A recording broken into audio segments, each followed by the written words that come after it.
Although the exact numbers are difficult to obtain, as many as hundreds of thousands of Russians have fled the country since the start of the war in Ukraine. The regions vary, some hoping to escape the Kremlin's mobilization order last September, while others have chosen exile over an increasingly suffocating and dangerous political environment. Now, it's the latter that has forced Russia's already dwindling population of opposition members, activists, and independent journalists to flee. For more on this, Taisia Bekbulatova joins us now for Perspective. She's an independent Russian journalist now based in Tbilisi, Georgia. Thank you so much for joining us, Taisia. Good morning. So you founded Holod, an independent media outlet focused on long-form stories. Can you tell us more about that platform and how the name connects to the stories that you covered? Yeah, I launched Holod in 3 years ago, and it was already quite dangerous in Russia being a journalist. But right now, it became almost impossible. And Holod was based on the idea of making huge, important stories from different places in Russia.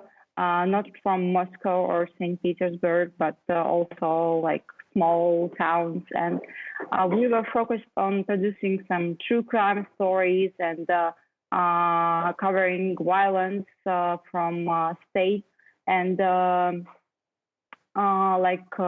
gender issues and many other things.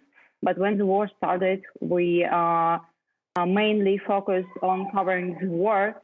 And if you ask about the name, it's based on the idea of Russia being a cold and isolated place where people face many challenges in their lives and are usually alone and left alone in face of a cruel state.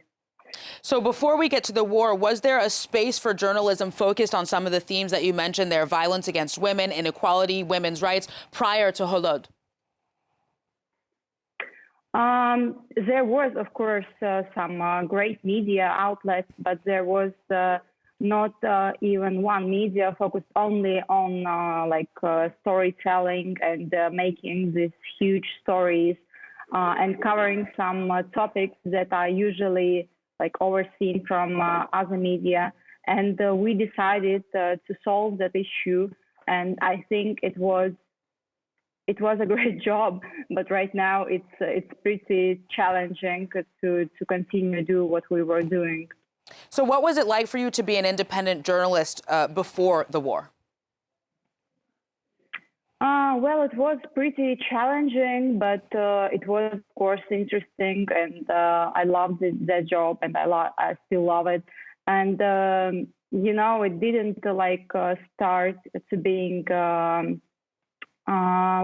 It didn't start with the war when the profession of journalist became dangerous in Russia. I mean, because we've seen many great journalists being killed and beaten and just abused, and many of them were labeled like foreign agents.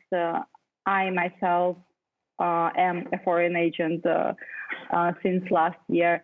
So it was pretty challenging, but we all loved our profession and we still love it.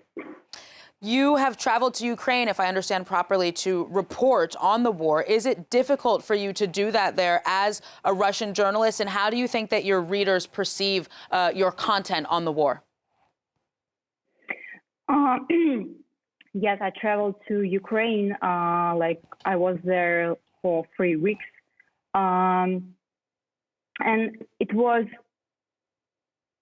it was hard to see all the suffering.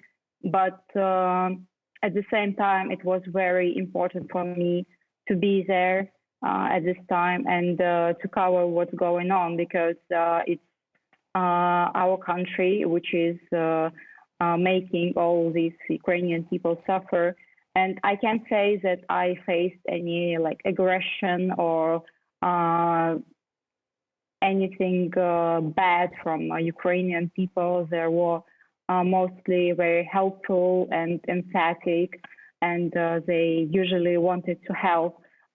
So I think that, of course, Russian journalists too should be allowed to know what's going on in Ukraine, because it's very, very important for Russian audience to see it and to be able to get that information from the journalists that they trust, because Russian audience, of course, use Russian media, and they need to see that information from journalists that they know. And from that point of view, it was very important for us to be there and to cover what's going on. I want to talk also about the fact that you're exiled in Georgia, if you're still there, where, according to some estimates, thousands of other Russians are also residing since the start of the war. What is the ambiance like, both amongst Russian exiles in Georgia and also between Russians and Georgians, especially considering that Georgians grappled with their own Russian invasion in 2008? It can be sometimes difficult for people here to understand why Russian opposition is fleeing the country and getting here. But mostly people here are very kind, and I think that the problem is that Georgians are usually afraid of Putin invading their country, and sometimes they think that if there will be many Russians here, that Putin will come and say that he wants to protect them or something. But Putin doesn't need any reason to invade anything if he wants. So the thing is that we need to find some understanding between these groups of people, and usually people from Russia who are getting to Georgia, they are not pro-Putin.